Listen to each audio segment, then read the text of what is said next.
Thursday. And for that, I'm joined here in the studio by James Creedon. Good morning, James. Good morning, Marcus. We'll start in the Israeli press, which is continuing to cover the fallout of the Dubai assassination of Mahmoud al-Mahbouh.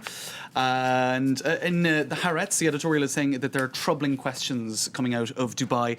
If Israel is behind last month's assassination, they say, of Mahmoud al-Mahbouh, it may be assumed that anyone who tried to appropriate some of the glory regrets it now. And they want to say what at first seemed like a clean operation turned out to be racked by negligent mishaps. And they go down to list the different reasons why it's a big mishap. The relations with friendly European countries, relations with a friendly Arabic country, the United Arab Emirates, which is moderate.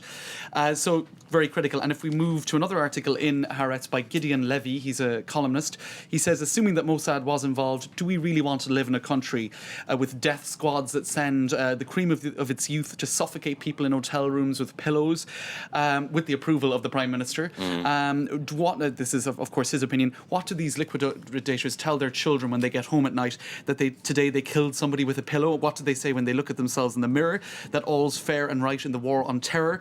That they have made a contribution to the state's security? So he's very much taking the moral point of view here as regards, intelligence, secret service agencies and assassinations. Absolutely. As you point out, there are a lot of question marks, and of course the British press is also treating this story. Indeed, and if we have a look at The Guardian, it's on the front page. UK calls in Israeli ambassador as Dubai killing row escalates. And in The Independent, the veteran Middle East correspondent Robert Fisk is very sceptical indeed. He says Britain's explanation is riddled with inconsistencies.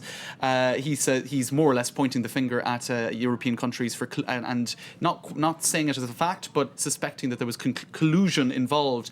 And he speaks about a source who spoke to him in Lebanon, a very reliable source, who said that there were 18 people involved in the killing, 11 of the suspects were already named, 2 Palestinians who were in custody in Dubai, and 5 others, including a woman who staked out the hotel.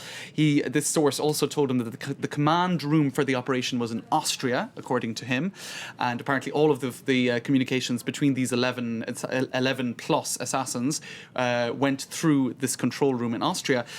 He also says, as for the fake passports, he's quite suspicious about that. And he says in the 1956 Suez War, Britain and France denied having colluded with Israel in invading Egypt. Later, that emerged to be false. They did help Israel. And he says Dubai, which is a former UK colony back in the day, suspects that Britain may have connived in the murder of visiting Hamas officials. So for them, this is too much, and there's a lot more to come out on this story, he says. So. Now, Robert Fisk, he's usually an Israel critic, and he's even more scathing this time around about the sounds of it. Indeed. All right, next story for us. Well, we'll move on to Haiti coverage. There's a lot in the French papers, obviously, because Nicolas Sarkozy was there yesterday, and Le Figaro is quite positive, saying that 326 million euros in aid has been provided, including the cancellation of Haiti's debt of 56 million.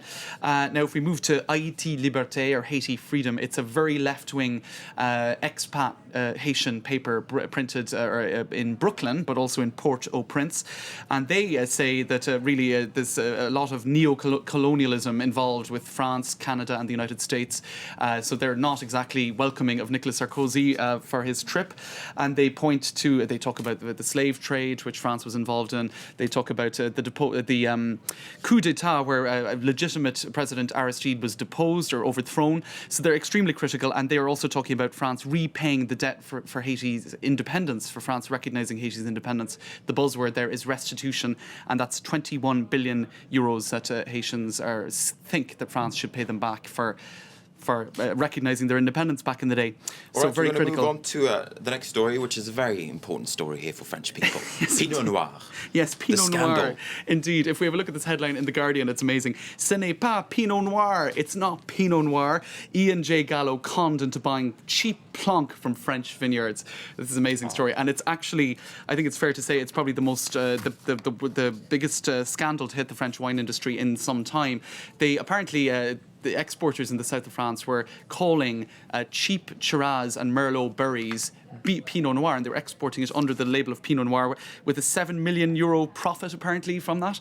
And so the American market was basically being conned. If we move on to another article in The Guardian, it's a sad truth, but there is a lot of fake wine out there. And they say really that it's a bad reflection on this company that was importing the wine for not recognising what it was. And they also talk about this being a big problem in Italy. Apparently the Italian police trained 25 police officers to become sommelier or wine tasters to try to catch fake wine. So it's a big problem, not just in France, but also in Italy. Do we have time for one final story? We do have time for one final story. It's the picture tells it all, really. This is in the Daily Mail.